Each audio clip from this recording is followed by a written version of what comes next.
Olá pessoal, bem-vindos a mais um vídeo aqui do canal da Clínica ProLive. Me chamo Dr. Eduardo Sertan, sou ginecologista, especialista em reprodução humana e fertilidade. No vídeo de hoje, a gente vai falar sobre a transferência embrionária, o último passo no tratamento da fertilização in vitro, que muitas pessoas têm dúvidas, como se precisa de anestesia, se o procedimento dói, se eu preciso de repouso, quantos embriões a gente vai transferir. Bom, no vídeo de hoje a gente vai discutir sobre esses temas, sobre essas dúvidas, mas antes de começar, queria pedir vocês para curtirem esse vídeo, se inscreverem no nosso canal para mais vídeos sobre reprodução humana e fertilidade. Bom, agora vamos falar sobre a transferência embrionária. A transferência embrionária é o último passo no tratamento da fertilização in vitro. Depois que a gente consegue formar aqueles embriões, que é quando a gente junta o óvulo do espermatozoide e o embrião começa a desenvolver. Quando a gente fertiliza o óvulo com o espermatozoide, a gente vai acompanhar o desenvolvimento desse embrião.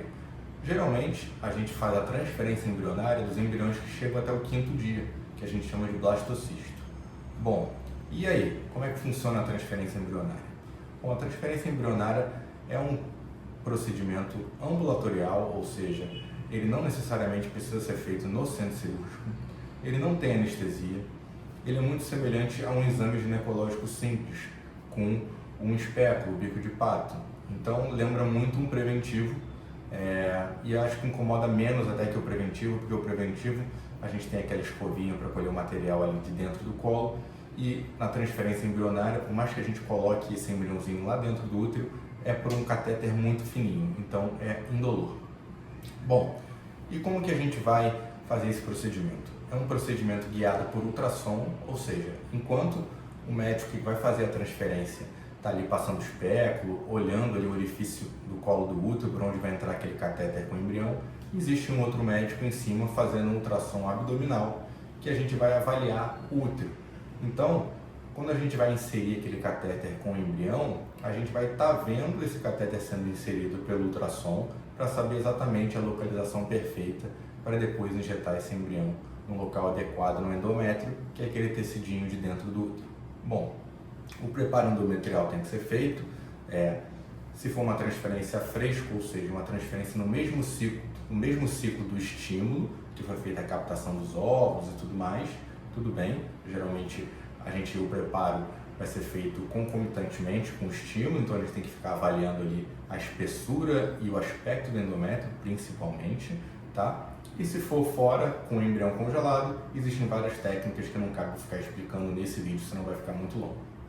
Bom, se a gente tem um endométrio adequado, a gente vai selecionar o número de embriões. Geralmente, nos dias de hoje, a maioria das pessoas opta pela transferência de um embrião único. Bom, pacientes jovens, por lei, a gente não pode transferir mais de um embrião, principalmente pacientes abaixo de 37, 38 anos, pelo risco de gestação múltipla, que por mais que muitas pessoas desejem gestação gemelar, é uma gestação que tem muito mais risco, tanto para a mãe quanto para o bebê. Então, hoje em dia, a gente quer um mínimo de gestações múltiplas possíveis. As pacientes que entendem o risco e querem mesmo assim transferir 2 embriões, assinam um termo de responsabilidade e a gente consegue transferir 2 embriões. E ao avançar da idade, como a gente sabe que esses embriões, pelo avançar da idade, podem ter uma qualidade inferior pela idade dos óvulos, a gente pode, é autorizado por lei, a transferir mais de um embrião de acordo com a idade da paciente. Bom, mas geralmente a gente transfere um embrião por transferência. Bom, então como é que funciona a transferência?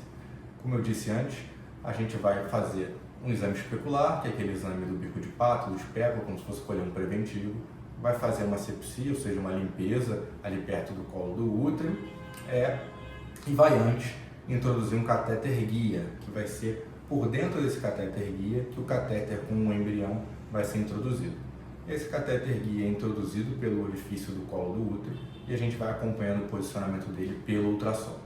Quando esse catéter já está numa posição adequada, ali bem no iniciozinho do endométrio, da cavidade endometrial, a embriologista vai nos dar o catéterzinho com o embrião acoplado a uma seringa e meio de cultura. A gente vai introduzir por esse catéter guia, esse catéter com o embrião, visualizando pelo ultrassom, e quando ele estiver na posição adequada, ali geralmente distante um pouquinho, mais ou menos uns 3 a 4 milímetros do fundo do útero, do fundo da cavidade endometrial, a gente vai injetar o meio de cultura e o embrião e a gente consegue ver no ultrassom uma bolinha branca que é o meio de cultura com o embrião que foi injetado naquele local. Depois a gente retira o catéter guia, retira o catéter, esse catéter vai de novo para o laboratório, a embriologista checa se o embrião saiu, se está tudo direitinho. Se o embrião saiu tudo direitinho, o procedimento acabou, a gente retira o espéculo e depois disso, teoricamente, vida normal. Não existe na literatura nenhuma contraindicação a você fazer nada depois da transferência. A gente sugere que nos primeiros dias você não faça nenhuma atividade física de alto impacto, mas você pode fazer uma caminhada, você pode fazer uma musculação leve, não tem nenhuma contraindicação absoluta. Você provavelmente vai continuar com as medicações que você já vinha usando, né? Provavelmente a progesterona, né? Que você usava a maioria das vezes por óvulos vaginais. E depois de quanto tempo você vai fazer o teste para saber se está grávida ou não? Como a gente transfere geralmente os embriões em 5º dia, geralmente a gente faz esse teste de 9 a 10 dias depois da transferência embrionária para a gente saber se teve a implantação ou não desse embrião. Bom, espero ter esclarecido a maioria das dúvidas sobre esse procedimento, que é de extrema importância, tem que ser muito bem feito, porque isso vai estar ligado diretamente à taxa de sucesso, mas é um procedimento tranquilo, indolor, sem anestesia, e que a maioria dos pacientes passa por ele com muita tranquilidade. Tá bom? Para mais vídeos, não esqueçam de se inscrever no canal e fiquem ligados que toda semana a gente está publicando uns 2 ou 3 vídeos, tá bom?